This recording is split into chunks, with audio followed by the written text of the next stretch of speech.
This particular home has been mine for over 30 years now, so it's part of me really. It's got all my memorabilia, my travels, my relationships, my history. We have different life experiences, all of us. We have different politics, we have differences in opinions about lots of things, but the one commonality we have is we understand each other and where we're coming from. And that's very precious, and particularly as you get older. It's very easy to forget how many people didn't make it.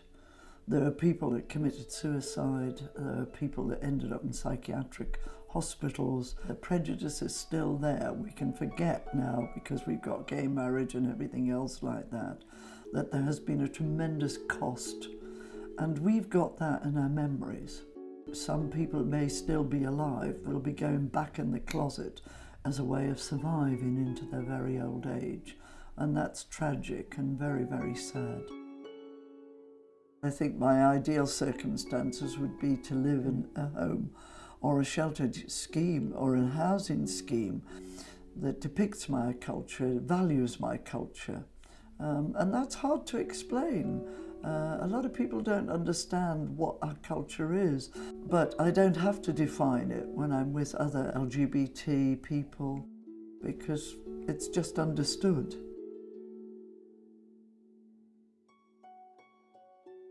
Many older LGBT people only felt safe in their own homes because the world outside was so hostile and critical of their so-called moral deficiencies.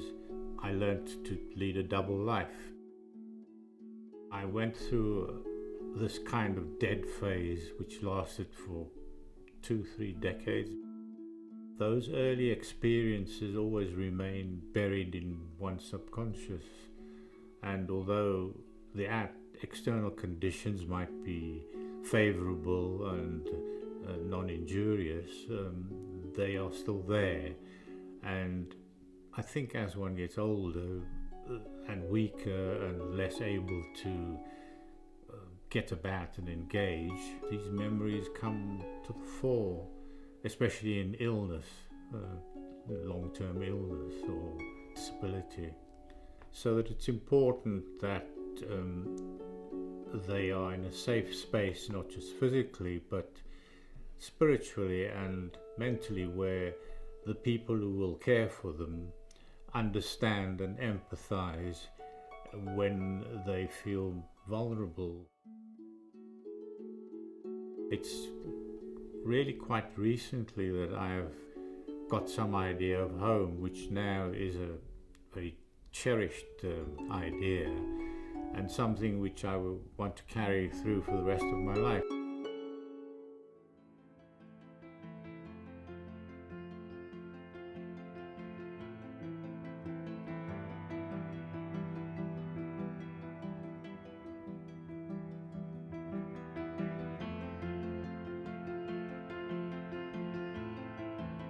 Elderly, unhappy man who would be pursued and tortured by damnable threats of exposure. There's another black male there. Oh God, yeah. Do you remember that, the vassal? Yeah.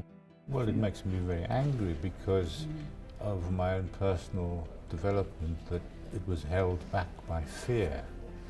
For instance, this, the doctor fined for indecency and that kind of, but it wasn't just being up against the law, but whispering and possibly even blackmail, which you always had to take into account.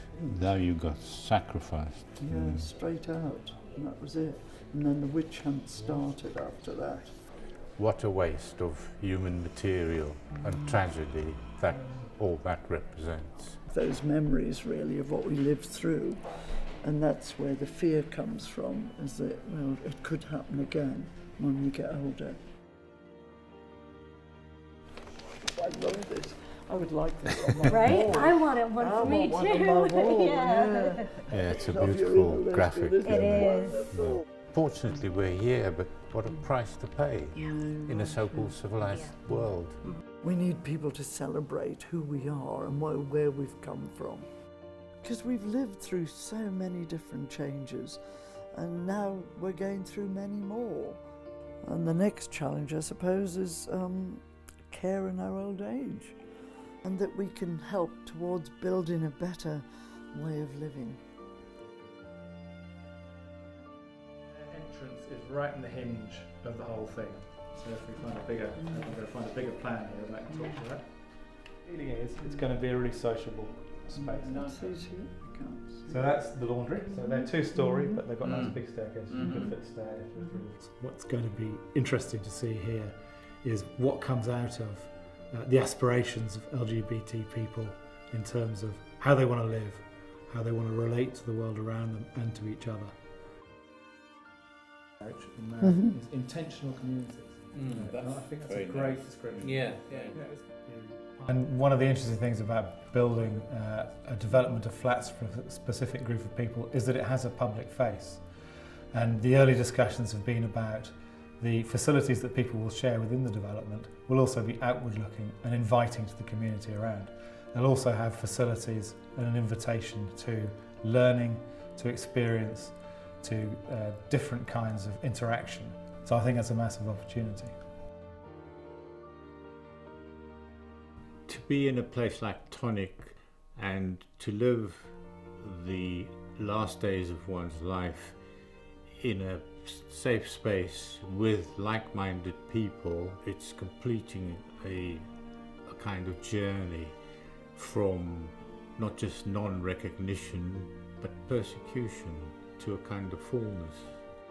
The next steps are going to be fascinating as the project becomes a little more physical.